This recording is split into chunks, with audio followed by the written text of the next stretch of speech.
নমস্কার বন্ধুরা, আমাদের মধ্যে অনেকেই আছেন যারা ব্যাংক থেকে লোন নিয়ে ব্যবসা করেন। তো অনেকেই 2 লাখ, 5 লাখ বা 10 লাখ টাকার লোন ব্যাংক থেকে নিয়েছেন। আজকে এই ভিডিওতে আমি আপনাকে বলবো যে আপনি যদি 1 কোটি টাকার বিজনেস লোন নিতে চান, তাহলে তার জন্য কি কি ডকুমেন্টেশন আপনাকে ব্যাংকে প্রডিউস করতে হবে। তো বিজনেস লোন বলতে আমরা মূলত বুঝি cash credit loan, term loan বা ওভারড্রাফট লোন। তো আজকে আমি আপনাকে এই 3টে লোনের প্রজেকশন এবং শুধু তাই নয়, এই লোন সংক্রান্ত যাবতীয় তথ্য আপনার সামনে তুলে ধরবো। ভিডিওটা একটু লম্বা হবে, আমি অনুরোধ করব এই ভিডিওটা পুরোটা দেখবেন। চলুন সবার আগে দেখিনি কি কি কাগজ বা পেপারস আপনাকে এর জন্য সাবমিট করতে হবে। সবার আগে যেটা সাবমিট করতে হবে সেটা হচ্ছে ব্যবসার অনুমতিপত্র বা ট্রেড লাইসেন্স। এই ট্রেড লাইসেন্স কে ইস্যু করে দেখে নিন। আপনি যদি কলকাতায় থাকেন তাহলে এই ট্রেড লাইসেন্স ইস্যু করবে কেএমসি, কলকাতা মিউনিসিপ্যাল কর্পোরেশন। আপনি যদি জেলায় থাকেন, ডিস্ট্রিক্টে থাকেন, তাহলে আপনার এই ট্রেড লাইসেন্স ইস্যুইং অথরিটি হচ্ছে মিউনিসিপ্যালিটি। আর আপনি যদি গ্রাম বা ভিলেজে থাকেন তাহলে সেক্ষেত্রে গ্রাম পঞ্চায়েত আপনাকে এই ট্রেড লাইসেন্স ইস্যু করবে। এখন এই ট্রেড লাইসেন্স এটি সম্পূর্ণ অনলাইন হয়ে গেছে, সুতরাং আপনাকে এর জন্য ম্যানুয়াল কাগজপত্র ফিল আপ করা বা ম্যানুয়াল টাকা জমা দেওয়ার কোনো ব্যবস্থা নেই। এখন পুরোটাই অনলাইনে কম্পিউটারাইজড সিস্টেমে হয়। এবার আসি দ্বিতীয় যে ডকুমেন্ট সেটি সংক্রান্ত বিষয়। দ্বিতীয় যে পেপারটি আপনাকে রাখতে হবে সেটা হচ্ছে প্রফেশনাল ট্যাক্স। দেখুন, রাজ্য সরকার মানে স্টেট গভর্নমেন্ট আর সেন্ট্রাল গভর্নমেন্ট, এই দুটি আমাদের মূলত কেন্দ্রীয় সরকার এবং রাজ্য সরকার রয়েছে যারা রেভিনিউ কালেকশন করে। প্রফেশনাল ট্যাক্স এই রাজস্ব আদায় হয় স্টেট গভর্নমেন্টের দ্বারা। তো আপনি যদি বিজনেস বা প্রফেশন করেন তাহলে অবশ্যই আপনাকে ট্রেড লাইসেন্সের সঙ্গে সঙ্গে প্রফেশনাল ট্যাক্স এনরোলমেন্ট সার্টিফিকেট নিতে হবে। তো পশ্চিমবঙ্গে যদি আপনি প্রফেশনাল ট্যাক্স এনরোলমেন্ট সার্টিফিকেট নিতে চান তাহলে তার জন্য বছরে আপনাকে কিছু টাকা ফি দিতে হয়। কত টাকা ফি? এই প্রফেশনাল ট্যাক্সের ফি একদম ছোট বিজনেসের ক্ষেত্রে 300 টাকা। আর টার্নওভার যদি আপনার সেরকম বাড়তে থাকে তাহলে এই ফি এর পরিমাণও বাড়তে থাকে। তো 300 টাকার পরবর্তী স্ল্যাব হচ্ছে 600 টাকা, এরপরে 1200 টাকা এবং এরপরে সর্বাধিক স্ল্যাব হচ্ছে 2500 টাকা বার্ষিক। এবার যখন আপনি আবার সেকেন্ড ইয়ারে যাবেন তখন আপনাকে আবার রিনিউয়াল করতে হবে। রিনিউয়াল করার সময় আপনাকে আবার এই রিনিউয়াল ফি পেমেন্ট করতে হবে। তো আপনার যেরকম টার্নওভার থাকবে সেই টার্নওভারের উপর বেস করে আপনাকে গভর্নমেন্টকে এই প্রফেশনাল ট্যাক্সের ফি দিতে হবে। এবার আসি তৃতীয় ডকুমেন্টের বিষয়। দেখুন, আমরা সবাই জানি যে আমাদের 2017 সাল থেকে জিএসটি এনাক্টমেন্ট হয়ে গেছে। সুতরাং আপনি যদি ব্যাংকে লোনের জন্য অ্যাপ্লাই করতে চান এবং তাও 1 কোটি টাকার লোন, তাহলে নিশ্চয়ই আপনার জিএসটি রেজিস্ট্রেশন সার্টিফিকেট আছে। তো ব্যাংক আপনার থেকে জিএসটি রেজিস্ট্রেশন বা এনরোলমেন্ট সার্টিফিকেট চাইবে। যদি আপনার ইম্পোর্ট এক্সপোর্ট বিজনেস থাকে তাহলে সেক্ষেত্রে আইসি কোড চাইতে পারে। আর আপনার বিজনেসে যদি কোনো এক্সাইজেবল গুডস বা প্রোডাক্ট থাকে তাহলে সেক্ষেত্রে যদি আপনার বিজনেসে এক্সাইজ ডিউটি অ্যাপ্লিকেবল হয় তখন এক্সাইজ সার্টিফিকেটও ব্যাংক চাইতে পারে। এই সংক্রান্ত আরও কিছু ডকুমেন্ট ব্যাংক আপনার থেকে চাইবে, যেমন আপনার জিএসটি রিটার্ন এর কপি চাইবে। জিএসটি 3B রিটার্ন এবং জিএসটিআর 1 এর কপি ব্যাংক চেয়ে থাকে। সাধারণত 1 বছরের রিটার্নের কপি ব্যাংক চেয়ে থাকে। আমাদের ফাইন্যান্সিয়াল ইয়ার শুরু হয় এপ্রিল থেকে এবং শেষ হয় মার্চ মাসে। তো যখন আপনি লোনের জন্য অ্যাপ্লাই করবেন তখন লাস্ট যে ফাইন্যান্সিয়াল ইয়ার, সেই লাস্ট ফাইন্যান্সিয়াল ইয়ারের 12 মাসের 12টা জিএসটিআর 3B এবং 12টা জিএসটিআর 1 এটা ব্যাংক চাইবে। এছাড়া ব্যাংক অ্যানুয়াল রিটার্ন জিএসটিআর 9 চাইতে পারে। দেখুন, জিএসটিআর 9C এটা হচ্ছে জিএসটি অডিটের জন্য অ্যাপ্লিকেবল, কিন্তু জিএসটিআর 9 যেটা এটা যদিও অপশনাল, কিন্তু আপনি জিএসটিআর 9 যদি ফাইল করে থাকেন তাহলে সেটা ব্যাংক চাইতে পারে। অনেক সময় ব্যাংক এটাও বলে যে আপনি ঠিক আছে সাবমিট করেননি, অসুবিধা নেই, আমাকে ড্রাফট কপিটা দিন। তো সেক্ষেত্রে আপনাকে জিএসটিআর 9ও দিতে হতে পারে, যদিও এটা পুরোপুরি অপশনাল। এবার আসি পরের ডকুমেন্টের বিষয়। দেখুন, আপনি যখন ব্যাংক থেকে 1 কোটি টাকার বিজনেস লোন নিতে যাচ্ছেন তখন এটা অবভিয়াস যে আপনার ইনকাম ট্যাক্স ফাইল খুব স্ট্রং। খুব স্ট্রং বলতে আমি এটাই বলি যে অ্যাটলিস্ট আপনার নেট ইনকাম নিশ্চয়ই 10 লক্ষ টাকার নিচে তো হবেই না, তার বেশি হবে। অর্থাৎ 10 লাখ, 20 লাখ, 30 লাখ এরকম কিছু একটা ইনকাম থাকবে, তবেই আপনি ব্যাংক থেকে 1 কোটি টাকার লোন এর এক্সপেকটেশন রাখতে পারেন। তো আপনাকে কি দিতে হবে? আপনাকে লাস্ট 3 বছরের আইটি রিটার্নের কপি দিতে হবে এবং তার সঙ্গে সঙ্গে কম্পিটিশন শিট দিতে হবে। অনেকেই কম্পিটিশন শিটের বিষয়টা জানেন না, আমি বলে দিই। কম্পিটিশন শিটটা হচ্ছে সেই শিটে যেখানে আপনার সমস্ত ইনকামের ক্যালকুলেশন হয়। এই কম্পিটিশন শিটে কি কি থাকে? এই কম্পিটিশন শিটে থাকে আমাদের ইনকামের 5টা হেডের থেকে প্রাপ্ত যে টোটাল ইনকাম সেটা।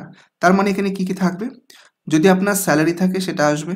যদিও বিজনেসম্যানের স্যালারি থাকে না, তাই আমরা স্যালারিটাকে নীল বা নালিফাই করে দিতে পারি এখানে। আবার অনেকে আছে যারা স্যালারি হোল্ডার, প্রাইভেট কোম্পানিতে কাজ করেন, তার সঙ্গে সঙ্গে বিজনেস করেন, তো তার ক্ষেত্রে স্যালারি থাকতেও পারে। নেক্সট হচ্ছে বিজনেস প্রফেশন, যেটাকে আমরা বলি পিজিবিপি, এর প্রফিটটা এখানে থাকবে। 3 নম্বর থাকবে ক্যাপিটাল গেন, মানে মূলধনী লাভ, যেমন শেয়ার বা ডিবেঞ্চার বা কোনো ক্যাপিটাল অ্যাসেট, যেমন ধরুন ল্যান্ড, বিল্ডিং, এগুলো বিক্রি করে কিছু ইনকাম হলে সেটা আসবে। এছাড়া কি আসবে? এছাড়া আসবে আপনার আদার সোর্স ইনকাম, এবং এর সঙ্গে আসবে হাউস প্রপার্টি ইনকাম, মানে রেন্টাল ইনকাম যদি কিছু থাকে সেটা এখানে আসবে। তো এই 5টা সোর্স অফ ইনকাম যোগ করার পর যেটা আসে সেটা হচ্ছে গ্রস ইনকাম।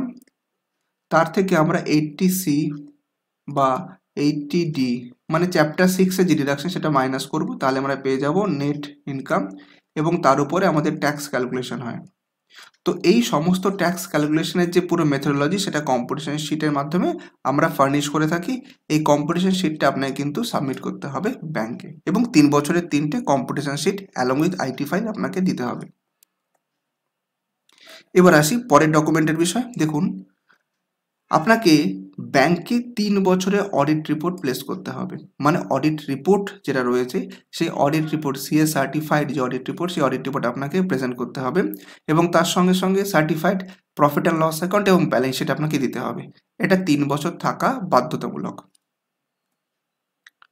এবার আসি পরের পয়েন্টে, প্রজেক্ট রিপোর্টের জন্য। দেখুন, এই প্রজেক্ট রিপোর্ট খুব ভাইটাল, মানে এই 1 কোটি টাকার প্রজেক্ট রিপোর্টের জন্য যে ডকুমেন্টটাকে আমি 5 স্টার দিতে পারি সেটা হচ্ছে প্রজেক্ট রিপোর্ট। আরেকটা ডকুমেন্ট আছে, আমি বলবো সেটা হচ্ছে সিএমএ ডেটা, সেটাও সমপরিমাণ গুরুত্বপূর্ণ। তো এই প্রজেক্ট রিপোর্টে কি থাকে? দেখুন, প্রজেক্ট রিপোর্টে আমরা মেইনলি বলে থাকি দুটো পার্ট হয়।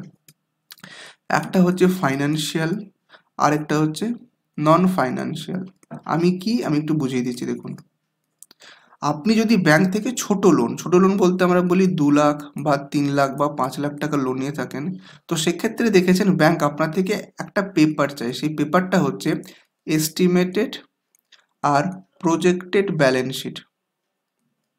Estimated balance sheet, projected balance sheet, তার সঙ্গে estimated profit and loss account, projected profit and loss account, এটা চাইবে। তার সঙ্গে চাইবে 2 বছরের 2 years projected balance sheet, profit and loss account. তো এই ডকুমেন্টগুলো ব্যাংক চেয়ে থাকে। তো যখন আপনি 1 কোটি টাকার লোনের জন্য অ্যাপ্লাই করছেন, তখন আপনাকে ফাইন্যান্সিয়াল যে ডেটা অ্যানালিসিস, তার মধ্যে এগুলো দিতে হবে, মানে এস্টিমেটেড এবং প্রজেক্টেড পিএল ব্যালেন্স শিট দিতে হবে। তার সঙ্গে নন ফাইন্যান্সিয়াল যে আপনার বিষয়গুলো রয়েছে সেগুলো আপনাকে বোঝাতে হবে। তো নন ফাইন্যান্সিয়াল কি আমি বুঝিয়ে দিই। একটা খুব সহজ এক্সাম্পল নিয়ে আমি আপনাকে বুঝিয়ে দিচ্ছি। ধরুন, আপনি যে বিজনেস লোনটা নিচ্ছেন সেটা হচ্ছে ডেয়ারি ফার্মের জন্য। তো ডেয়ারি ফার্মের ক্ষেত্রে আপনি নন ফাইন্যান্সিয়াল ইন্ডিকেটর বা নন ফাইন্যান্সিয়াল অ্যানালিসিস কি, সেটা হচ্ছে নাম্বার অফ ক্যাটল কতগুলো আছে, তার থেকে আপনি কি কি প্রোডাক্ট পাচ্ছেন, প্রোডাক্ট মানে কতটা মিল্ক আপনি পাচ্ছেন, এই মিল্কের যে কোয়ান্টিটি এটা আপনার মান্থলি কত আসছে, অ্যানুয়ালি কত আসছে, আপনি সেটা সেল করে কত টাকা রেভিনিউ পাচ্ছেন। আচ্ছা, এছাড়া কি কি আসবে? এছাড়া আসবে যে যতটা মিল্ক পাচ্ছেন তার থেকে কতটা আপনি ডাইরেক্ট মিল্ক হিসেবে বিক্রি করেন, কতটা আপনি ঘি হিসেবে বিক্রি করেন, কতটা আপনি আদার ডেয়ারি প্রোডাক্ট হিসেবে বিক্রি করেন। তো আপনি বুঝতে পারছেন আপনার বিজনেসের যে ডিটেল অ্যানালিসিস, মানে প্রোডাক্ট অ্যানালিসিস, প্রফিটেবিলিটি অ্যানালিসিস, তার পুরো অপারেটিং যে অ্যাক্টিভিটি, সেগুলো ডিটেল এই নন ফাইন্যান্সিয়াল ইন্ডিকেটরে আমরা পুরোপুরি ব্যাখ্যা করে দিই। এবার আসছি পরের পয়েন্টে, এটা হচ্ছে সিএমএ ডেটা। জেনারেলি দেখা যায় যে 10 লাখ টাকার ওপরে যদি লোন হয় তাহলে ব্যাংক সিএমএ ডেটা চায়। এটা কি ক্রেডিট মনিটরিং অ্যানালিসিস রিপোর্ট। এখানে কি থাকে? এখানে মেনলি 15 বছর অবধি আপনার নেক্সট আগামী 15 বছরে যা আপনার বিজনেসের সিচুয়েশন কোথায় যাবে তার একটা প্রপার এস্টিমেটেড এবং প্রজেক্টেড অ্যানালিসিস, যেখানে আমরা দেখেছি আমাদের বেশ কয়েকটা কমিটির রেকমেন্ডেশন, যেমন Ghosh committee, Jilani committee, Narasimham committee, এরকম বিভিন্ন কমিটির রেকমেন্ডেশনগুলোকে আমাদের ট্যালি করাতে হয়। ট্যালি করিয়ে আমাদেরকে এমপিবিএফ মানে ম্যাক্সিমাম পসিবল ব্যাংক ফাইন্যান্স বার করতে হয়। এমপিবিএফ এর অর্থ হলো যে আপনি যে প্রজেক্টেড ব্যালেন্স শিট বানাচ্ছেন তাতে ম্যাক্সিমাম ব্যাংক কতটা লোন দিতে পারে। তো ন্যাচারালি আপনি যদি 1 কোটি টাকা লোন নিতে চান তাহলে আপনার এমপিবিএফ 1 কোটি টাকার বেশি হতে হবে। যেমন ধরুন আপনার এমপিবিএফ যদি 1,25,00,000 হয়, তাহলে ব্যাংক বলবে ঠিক আছে আপনার তো 1,25,00,000 টাকার লোন নেওয়ার ক্যাপাবিলিটি আছে, তাহলে আমি আপনাকে 1 কোটি টাকার লোন দেবো। কিন্তু যদি এমপিবিএফই হয় 1 কোটি টাকা, তখন ব্যাংক বলবে যে না আপনার তো 1 কোটি টাকা অপটিমাম লিমিট, আমি তাহলে 1 কোটি দেবো না, আমি আপনাকে 80,00,000 দেবো। তো আপনার এমপিবিএফ কিন্তু 1 কোটির অনেকটাই বেশি হতে হবে, মানে 1 কোটি বা 1.25 কোটির কাছাকাছি যেতে হবে। তাহলে আপনার সিএমএ যে ডেটা যেটি হবে সেটি একটি স্ট্রং সিএম ডেটা হবে। এবার আসি পরের পয়েন্টে। দেখুন ব্যাংকে যখন আপনি লোন নিতে যাচ্ছেন তো নিশ্চয়ই ব্যাংক প্রথমবার আপনাকে লোন দিচ্ছে না। তো ন্যাচারালি ব্যাংক আপনার থেকে লাস্ট 6 মাসের আপনার ব্যাংক স্টেটমেন্ট চাইবে। এই ব্যাংক স্টেটমেন্টের মধ্যে কি কি থাকতে পারে? একটা হচ্ছে আপনার কারেন্ট অ্যাকাউন্টে থাকতে পারে, আপনার যদি এক্সিস্টিং সিসি লোন বা টার্ম লোন থাকে তার স্টেটমেন্ট চাইতে পারে, আর যে প্রপাইটার বা পার্টনার বা ডাইরেক্টর তাদের পার্সোনাল সেভিংস ব্যাংক অ্যাকাউন্টেরও ডিটেল চাইতে পারে ফর ফার্দার ক্লারিফিকেশন, যে আপনাদের ট্রানজাকশনটা কি শুধু কারেন্ট অ্যাকাউন্ট দিয়ে হয় না কিছু সেভিংস অ্যাকাউন্ট দিয়ে হয়, সেটা জানার জন্য ব্যাংক চাইতে পারে। 6 মাস থেকে জেনারেলি 12 মাস 1 বছরে চাইতে পারে। ম্যাক্সিমাম ক্ষেত্রে আমরা দেখেছি 6 মাসের ব্যাংক স্টেটমেন্ট ব্যাংক চেয়ে থাকে। এবার আসি পরের পয়েন্টে। দেখুন কিছু ইন্ডাস্ট্রি স্পেসিফিক লাইসেন্স থাকে, যেমন যদি আপনার ফুড বিজনেস হয় সেক্ষেত্রে আপনাকে ফাসাই লাইসেন্স দিতে হবে, যদি আপনার মেডিসিন এর বিজনেস হয় সেক্ষেত্রে আপনাকে ড্রাগ লাইসেন্স দিতে হবে। তাছাড়া যদি আপনার বিজনেস এমএসএমই সার্টিফাইড হয় তাহলে এমএসএমই বা উদ্যম আধার রেজিস্ট্রেশন সার্টিফিকেট আপনাকে প্রডিউস করতে হবে। এছাড়া টার্ম লোন যদি হয়, টার্ম লোনের ক্ষেত্রে দুটো পেপার আমাদের সাবমিট করতে হয়। একটা হচ্ছে quotation of the plant and machinery, তার মানে হচ্ছে আপনি যে মেশিনটা কিনবেন সেই মেশিনটা কেনার জন্য আপনি ব্যাংক থেকে ফাইন্যান্স নিচ্ছেন, তার কোটেশন লাগবে। এই কোটেশনটা কিন্তু not more than 6 months old, অর্থাৎ আপনার যে কোটেশন থাকবে সেই কোটেশনটা 6 মাসে পুরনো হলে চলবে না, কারেন্ট কোটেশন হতে হবে।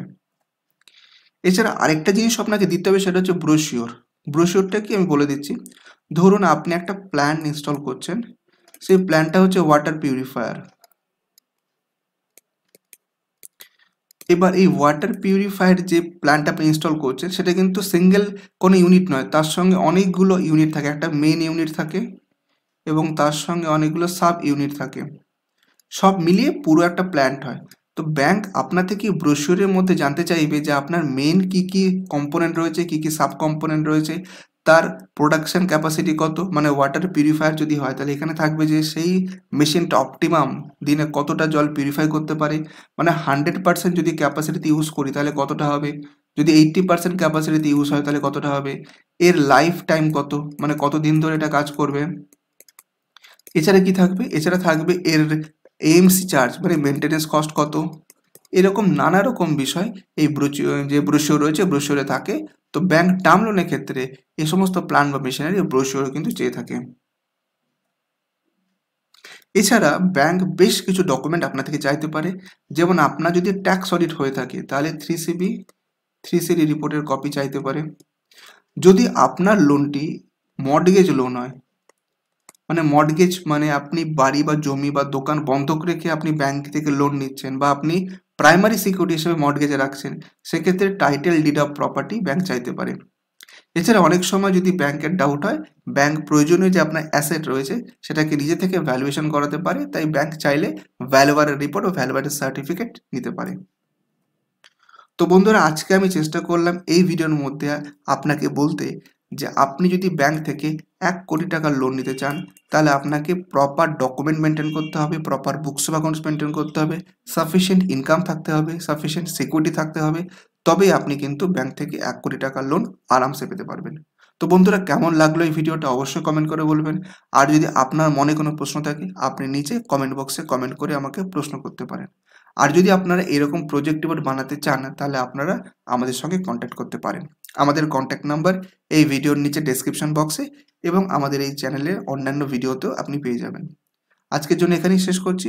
আরেকদিন হাজির হব এইরকমই ইনফরমেটিভ ভিডিও নিয়ে। সবাই ভালো থাকবেন। ধন্যবাদ।